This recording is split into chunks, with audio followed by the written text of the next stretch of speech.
Good morning, Carson City, and welcome to Hells Bells Road. I'm heading out to visit Maggie Stillwell at her River Bottom Ranch in Carson City, and this is for the Good Day Carson show.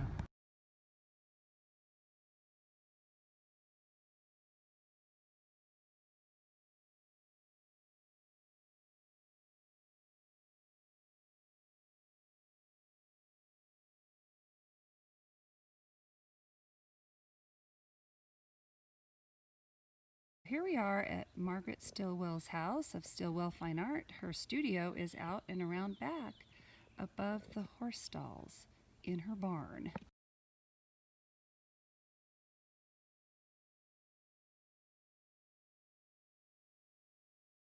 If you were an artist and a horsewoman, this is how you would do your trailer. It's pretty nifty. Hi guys. Howdy, I should say. This is Tonto. Hi, Tonka. Buddy. Hi. Yeah. And this is Zena. Hi, And Zena, I Zena. have had since she was born, the day she was born. Ina. Nice. And I had her mother. Mm-hmm. And she actually wasn't coming out during birth, and I had to help birth her. So she's 17 now. I've had her whole life. She's my buddy. So here's the home for Tonto and Zena, and a whole bunch of artists coming up at Open Studio Tour. They'll be hosting in the stalls, which is exciting. And here is the studio. The studio's located above the barn. And there's the Maggie. There's the artist. Hi, this is Dana Childs with Good Day Carson and Dealer Run Fine Arts, and I am acting as art correspondent today in the Carson City area at River Bottom Ranch here with Maggie Stillwell. She's Margaret Stillwell with Stillwell Fine Arts, and I'm going to let her tell you about her amazing, ethereal, intuitive, mixed media art. So, over to you, Maggie. Okay, well, my name is Maggie or Margaret Stillwell, and my art is mostly a spiritual journey or a self-discovery journey. All of this is kind of born from my travel, which is real life, experiences. Horseback riding is exploring, discovery, courage, challenge, all of those things that go into the paintings as well. And it all sort of comes out into having a spiritual element.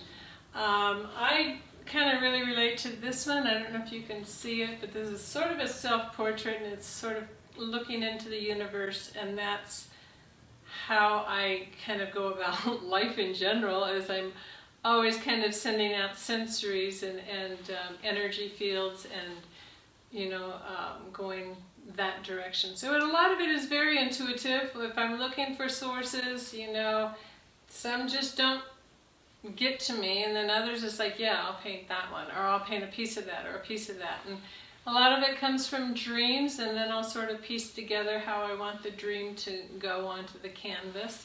But a lot of it's just about the journey. It's everybody's journey. It's not just my journey. It's everybody's journey, and how we go through life, how we discover ourselves, and how that changes, because it's always evolving. Our lives are always evolving. Our challenges are always evolving.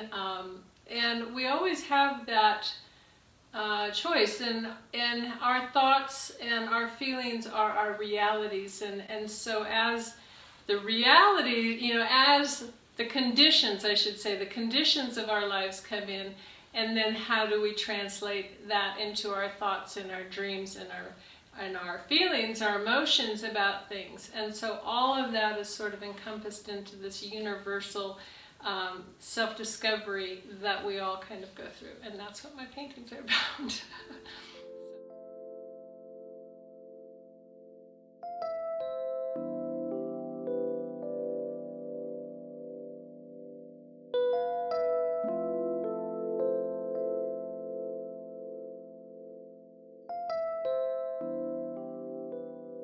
My city cityscapes, I started actually with cityscapes, and I couldn't figure out why I was painting cityscapes because I'm not really a city girl, I'm kind of a country girl.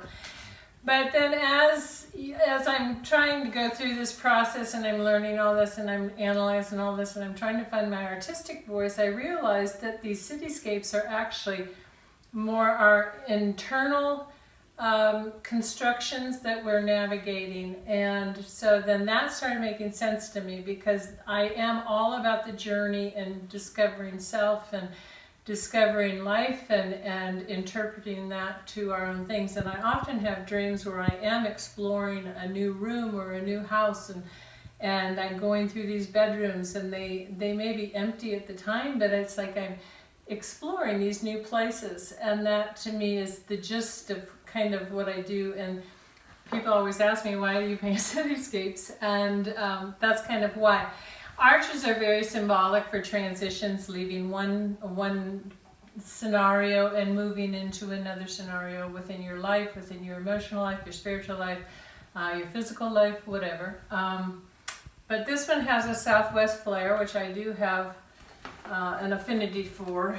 The other aspect of the cityscapes is I do like to travel in real life, and so I have been to Europe, and I kept thinking that was why I had so many arches in my paintings, but I don't think so. This one is a little bit of a newer painting. Once again, you see a lot of the arches going on here, transitions. This has more of a Venice feel for me. All my paintings, I create the scenario and the cityscape, so it's not a specific place, but it has a feel to it. And this always sort of feels like Venice to me, you know, the stairways going into the water. And water's always kind of magical for me anyways. When I do more realism type paintings, it's usually a commission piece. And this is James, and he is my hay guy, which is why he's so buff. He lifts hay bales for a living. Anyway, he commissioned me to paint him and his horse for his girlfriend's birthday. So this is James and his horse, Snowflake. And then this one is a woman in Indiana wanted me to paint her horse, Willow. And Willow has cow bloodlines.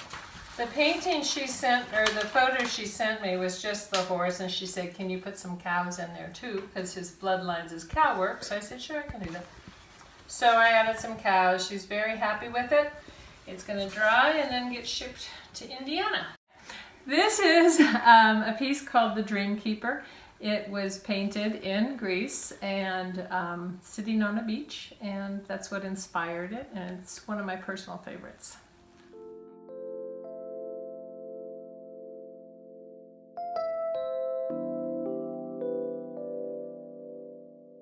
It is actually of Mount Athos, which is a monastery type point on a peninsula. It may even be an island, I'm not positive. So I would watch the sun come up over the mountains, and so the last day we were there, I thought, I want to go down and watch the sun come up over Mount Athos. And then, so I did. I got up, the sun was just coming up, and I walked down the beach, and I watched the sun come up and the trail of the sun coming across the water. And then when the sun was above the mountain, I got real sleepy, and I laid down and I fell asleep on the beach, and I woke up like an hour and a half later, and I just slept the rest of the morning on the beach. And so this is a very special painting. So I did a series of spirit animals, and I don't normally paint just odd animals, but this one came to me in a dream, and I had several after this that came to me in a dream.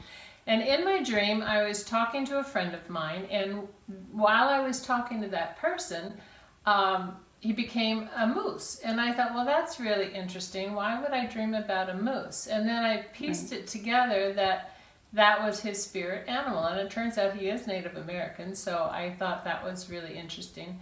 And then I started reading, what does that mean? You know, if a moose is your spirit animal, what does that mean? And it really did fit him, so I thought that was interesting.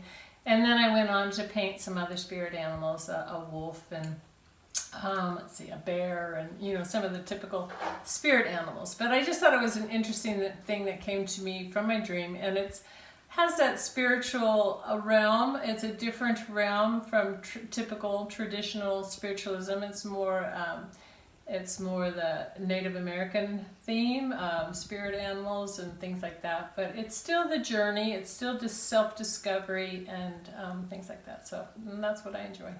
Awesome. Thank you so much for sharing.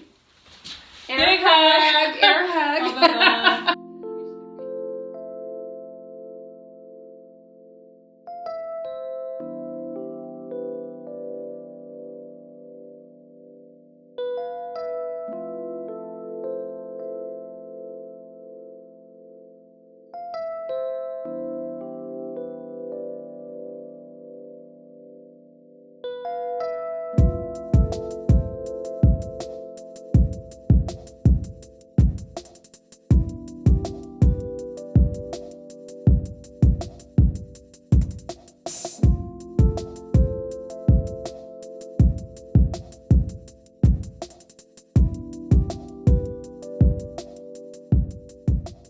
Thank you so much for sharing your studio and your amazing ranch with us, and it's exciting to have you here in Carson City. Yeah, I go between here and Arizona, so I don't know if I mentioned all that, but I have most of my art friends are in Arizona, and so when I come to Carson City, I really had to cultivate getting involved with the art community up here, and Dana's been a huge help with that. And thank you. And some and other Lake Tahoe too, right? Lake Tahoe. I'm at Lake Tahoe a fair amount also, so I kind of bounce around. So when you do change and you move around, people sort of get used to you being gone, and then you show up, and so it is hard to keep a momentum going and a continuum going, and it's like juggling plates, you know, in 3 different places. And so my friendships and the relationships I develop are really, really important for that. So thank you. Awesome. Thank you so much.